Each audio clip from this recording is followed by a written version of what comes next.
सभी भक्तों को श्री राधे राधे। आप सभी का स्वागत है आपके अपने चैनल आर के भक्ति मार्ग में, जहां मिलती हैं व्रत त्योहारों की सही जानकारी और ऐसी भक्ति कथाएं जो आपके दिल को छू जाए। तो दोस्तों, शुरू करते हैं आज की इस वीडियो को।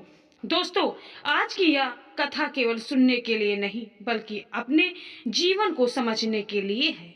आज मैं आपको बृहस्पतिवार की व्रत कथा, ऐसी कथा सुनाने जा रही हूँ जो न चमत्कारों से भरी हुई है और न ही कल्पनाओं से, बल्कि यह कथा उस सच्चाई को उजागर करती है जिसे हम रोज जीते हैं पर समझ नहीं पाते हैं। कहते हैं कि भगवान विष्णु पालन करता है। वे केवल संसार का ही नहीं बल्कि हमारे विचारों और हमारे कर्मों का भी पालन करते हैं। परंतु जब मन अशांत हो, जब भीतर अहंकार हो, क्रोध और असंतोष भरा हो, तब वही भगवान दूर प्रतीत होने लगते हैं। यह कथा है माधव नाम के एक ऐसे व्यक्ति की जिसके जीवन में बाहर से सब कुछ ठीक दिखाई देता था पर भीतर से वह हर दिन टूटता जा रहा था। माधव के पास अच्छा घर था, परिवार था, व्यापार था, समाज में इज्जत थी, फिर भी उसके मन में अस्थायी शांति नहीं थी। वह हर दिन भगवान विष्णु के सामने दीपक जलाता, फूल चढ़ाता और पूजा करता था, पर जैसे ही पूजा समाप्त होती मन में वही पुरानी चिंताएं लौट आती। धन आता था पर टिकता नहीं था, परिवार साथ था पर प्रेम नहीं था। सबसे अजीब बात थी कि हर बृहस्पतिवार उसके जीवन में कुछ न कुछ बिगड़ ही जाता। कभी व्यापार में हानि, कभी घर में विवाद, कभी तो मन में आकार भय। धीरे धीरे उसे लगने लगा कि शायद भगवान उससे रुष्ट हैं। एक बृहस्पतिवार ऐसा आया जब व्यापार में भारी नुकसान हुआ और उसी दिन घर में इतना बड़ा झगड़ा हुआ कि उसकी माँ रो पड़ी। माँ ने रोते हुए कहा, बेटा, तू भगवान को रोज पूजता है पर तूने कभी अपने मन को नहीं बदला। भगवान मंदिर में नहीं, व्यवहार में बसते हैं। माँ के ये शब्द माधव के हृदय में उतर गए। उस रात वह बहुत देर तक जागता रहा और पहली बार उसने ईमानदारी से अपने जीवन को देखा।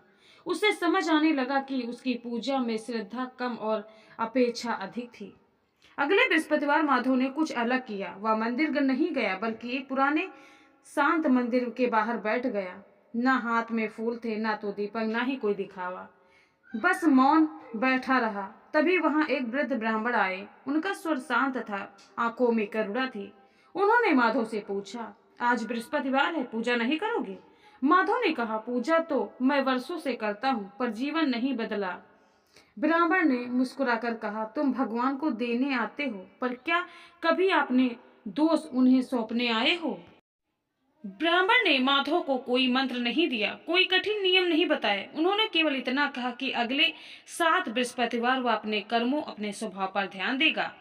पहला बृहस्पतिवार आया, माधव ने व्रत रखा पर मन में व्यापार की चिंता चलती रही।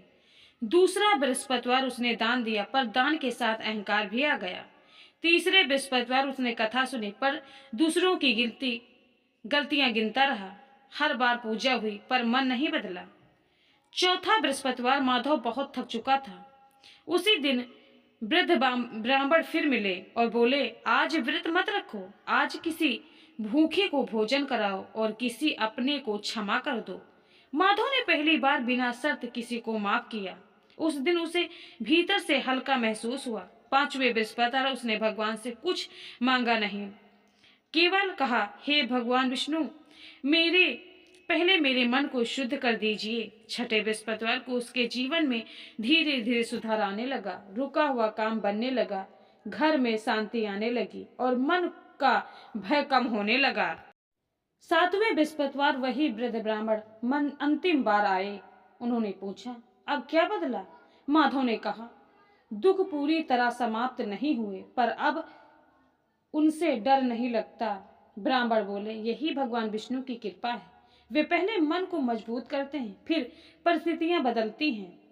यह कहकर वे अदृश्य हो गए। माधव समझ गए कि यह साक्षात भगवान की शिक्षा ही थी।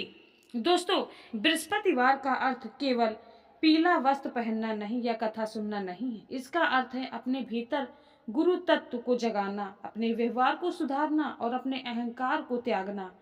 जब मन शुद्ध होता है तभी भगवान विष्णु का वास होता है। यह कथा हमें सिखाती है कि भगवान से शिकायत करने से पहले स्वयं को सुधारना अवश्य है। जिस दिन हमारा मन बदल जाता है उस दिन हमारा भाग्य भी बदलने लगता है। तो दोस्तों, यदि यह कथा आपके हृदय को छू गई हो, यदि इससे आपको जीवन में कुछ सीखने को मिला हो, तो कृपया इस वीडियो को लाइक करें, इस वीडियो को ज़्यादा से ज़्यादा शेयर करें और ऐसी ही भक्ति कथाओं सुनने के लिए हमारे चैनल आर के भक्ति मार्ग को सब्सक्राइब करना ना भूलें। कमेंट में जय श्री हरि जरूर लिखें। मिलते हैं अगले वीडियो में, तब तक के लिए सभी भक्तों को श्री राधे राधे, जय माता दी, हर हर महादेव।